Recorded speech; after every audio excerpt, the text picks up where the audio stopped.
I've got to get a lot covered in this video, so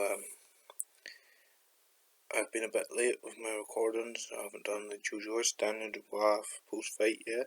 I haven't done the Anthony Joshua Pulev prediction yet, but because this one's soon, I'm going to do it. It's the Errol Spence Danny Garcia one, and what I'll just say is Danny Garcia needs to be in that mid-range, counter punching range, and Danny Garcia is someone at welterweight is definitely a reach disadvantage, which is why he probably lost his 2 fights anyway, was mostly to do with that.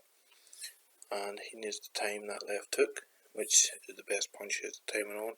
He can throw the straight right down the pipe at times on the chin, and he can land with that too, as we saw in several fights, most recently against Brandon Rios.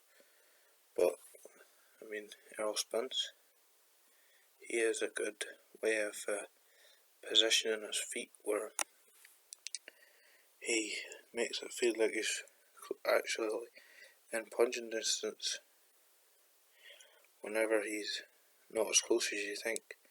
So he keeps that lead foot very close, but he shifts his mass maybe in the centre or in the back foot, so makes you think that you're in punching range but you're not.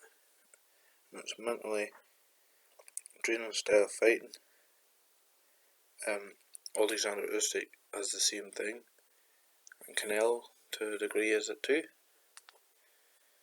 But Errol Spence, as it said, his midline is open for straight shots, but Danny Garcia doesn't have the sort of hand speed, rhythm, or long arms, long levers to do anything about that. A former foe, Amir Khan, would maybe actually have spots of success against Errol Spence doing that. So we are coming from a post-car crash Errol Spence, as it has to be said. So he might not be at his best here. It might take a while, maybe a year or so, a couple of fights to shake off the rust, shake off the effects of the car accident. But Danny should put up a decent performance. There's going to be some slow runs at the start because both guys are slow starters.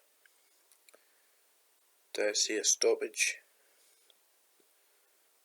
Possibly not, unless he can get Danny in a corner. I don't see him really pushing it hard enough, and I suspect Danny has the better stamina because he makes the weight easier. Errol's really a sort of decent sized middleweight, boiling down, a big light middleweight, boiling down to make welterweight. But the size and the reach, the jab, should be enough to keep Danny honest, maybe even keep him gun shy from being able to enter the pocket, because Danny is a front foot kind of guy, but he's going to need to have some great head movement and some good angles to really do some damage on the front foot. Danny would nearly be better using his lateral movement and in and out punches, something like as Sean Porter would use, and we see how well Sean Porter did.